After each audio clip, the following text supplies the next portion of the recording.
وَإِذَا سَأَلَكَ عِبَادِي عَنِّي فَإِنِّي قَرِيبٌ أُجِيبُ دَعْوَةَ الدَّاعِ إِذَا دَعَانِ فَلْيُؤْمِنُوا بِي وَلْيَسْتَجِيبُوا لِي لَعَلَّهُمْ يَرْشُدُونَ۔ صدق اللہ مولانا العظیم۔ میرے محترم بزرگوں، بھائیوں اور دوستوں، ابھی میں نے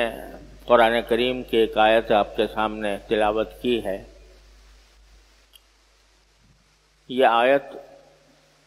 اللہ تبارک و تعالی نے رمضان کے روزوں کا حکم بیان کرتے ہوئے درمیان میں ارشاد فرمائی، اور اس سے پہلے کی آیت یہ ہے کہ جس میں اللہ تبارک و تعالی نے یہ فرمایا کہ روزے تم پر فرض کیے گئے ہیں رمضان کے مہینے میں، لیکن اگر تم میں سے کوئی سفر میں ہو یا بیمار ہو تو اس کے لیے جائز ہے کہ وہ رمضان کے روزے نہ رکھے اس زمانے میں جبکہ وہ سفر پر ہے یا بیمار ہے، اور بعد میں جتنے روزے قضا ہوئے ہیں ان کی گنتی پوری کر لے۔ اور اس کے بعد پھر فرمایا کہ اذا سألک عبادی انی فانی قریب، اگر تم سے میرے بندے یہ پوچھیں میرے بارے میں، نبی کریم صلی اللہ علیہ وسلم سے خطاب ہو رہا ہے کہ اے پیغمبر صلی اللہ علیہ وسلم، اگر میرے بندے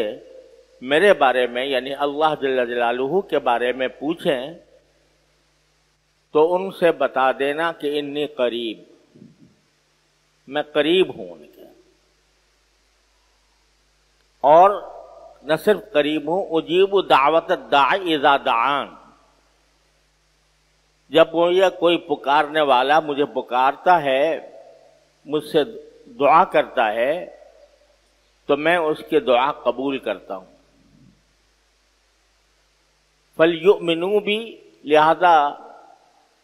ان کو چاہیے، میرے بندوں کو چاہیے کہ وہ مجھ پر ایمان رکھیں، اور وَلْيَسْتَجِيبُوا لِي، اور جس طرح میں ان کی دعائیں قبول کرتا ہوں اسی طرح وہ میں جو ان کو حکم دوں اس کو وہ قبول کریں۔ لَعَلَّهُمْ يَرْشُدُونَ، اس کا نتیجہ یہ ہوگا کہ وہ ہدایت پا جائیں گے۔ یہ آیت کریمہ رمضان کے احکام بیان کرنے کے دوران یا اس کے اہم احکام کے بعد اللہ تعالیٰ نے فرمائی۔ شاید اس میں اس طرف اشارہ ہے کہ بندہ جب رمضان کا مہینہ آتا ہے تو کیسا ہی گیا گزرا مسلمان ہو، وہ کچھ نہ کچھ اللہ تبارک و تعالیٰ کی طرف رجوع ہوتا ہے، روزے رکھتا ہے، تراویح پڑھتا ہے، دعائیں کرتا ہے۔ رات کو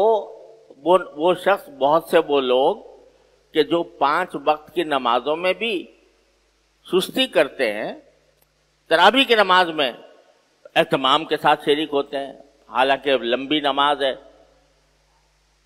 20 رکعتیں ہیں، لیکن اہتمام کے ساتھ شریک ہوتے ہیں۔ اسی طرح کیونکہ سب مسلمانوں کا یہ ایمان ہے کہ رمضان کے مہینے میں اللہ تبارک و تعالیٰ کی خصوصی رحمتیں بندوں پر متوجہ ہوتی ہیں، اس لیے لوگ دعاؤں کا بھی اہتمام کرتے ہیں، اللہ تعالیٰ سے مانگتے بھی ہیں اپنی حاجتیں۔ تو رجوع اللہ کی جو مختلف صورتیں ہوتی ہیں وہ مسلمان رمضان کے مہینے میں اختیار کرتے ہیں، اور ذرا تھوڑا بہت لحاظ اس بات کا بھی پیدا ہو ہی جاتا ہے کہ بھئی رمضان کا مہینہ ہے، ہم کوئی نافرمانی نہ کریں، کوئی گناہ نہ کریں۔ یہ ساری باتیں رمضان کے مہینے میں ہو جاتی ہیں، کسی کے اندر کم، کسی میں زیادہ، کسی کو کم رجوع کی توفیق ہوتی ہے، کسی کو زیادہ کی ہوتی ہے۔ لیکن جب رمضان کا مہینہ گزر جاتا ہے تو بسا اوقات ایسا ہوتا ہے کہ رمضان کے بعد ایسا لگتا ہے کہ جیسے کہ اب ہمیں آزادی مل گئی اور اب ہم جو چاہیں کریں، نہ اللہ بچائے گناہوں سے بچنے کی فکر ہوتی ہے، نہ اللہ تعالیٰ کی طرف اس طرح رجوع کرنے کی فکر ہوتی ہے جس طرح رمضان میں کرتے تھے۔ تو نتیجہ یہ کہ بہت سے لوگ یہ سمجھتے ہیں کہ بھائی رمضان میں اگر ہم فلاں دعا کر لیتے وہ قبول ہو جاتی، اور رمضان کے بعد تو شیطان بھی آزاد ہو گیا، ہم بھی آزاد ہو گئے۔ تو اس کی وجہ سے دل میں ایک جو اللہ تعالیٰ کے ساتھ قرب پیدا ہوا تھا، جو تعلق پیدا ہوا تھا، اس میں کمزوری آنے لگتی ہے۔ تو اللہ تبارک و تعالیٰ فرما رہے ہیں کہ جب رمضان گزرنے کے بعد بھی میں کہیں دور تو نہیں چلا گیا تم سے، اگر میرے بندے پوچھے میرے بارے میں تو کہہ دینا وہ میں قریب ہی ہوں، میں تو ہمیشہ قریب رہتا ہوں تمہارے۔ قرآن کریم نے فرمایا کہ نحن اقرب الیہ من حبل الورید، ہم انسان کے اس کی شہرگ سے بھی زیادہ قریب ہیں۔ جتنی شہرگ انسان کے قریب ہے اس سے بھی زیادہ قریب ہے ہم، اللہ تبارک و تعالیٰ فرماتے ہیں۔ تو ہم تو کبھی تم سے دور نہیں جاتے، ہم تو تمہارے قریب ہی رہتے ہیں، تم دور چلے جاتے ہو۔ تم اب سمجھتے ہو کہ رمضان گزر گیا تو اب ہم ذرا دور ہٹ گئے۔ تو بتا دو میرے بندوں کو کہ اس غلط فہمی میں نہ رہنا کہ اللہ تعالیٰ رمضان میں تو قریب تھے اور رمضان کے بعد قریب نہیں رہے۔ نہیں، بتا دو کہ میں قریب ہوں، تمہارے قریب ہوں، صرف یہ ہے کہ تمہیں چاہیے کہ جس طرح رمضان میں میرے ساتھ تم نے کچھ قرب کا تعلق قائم کیا تھا اس کو برقرار رکھو، اس کو پائیدار بناؤ۔ ٹھیک ہے، نہ صحیح 20 رکعتیں تراویح کی، نہ صحیح روزہ، لیکن جو فرائض ہے، جو تمہارے ذمے فرائض عائد کیے گئے ہیں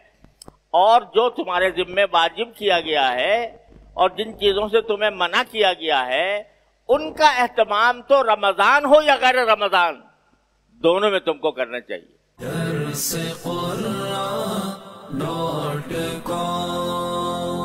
www.darsequran.com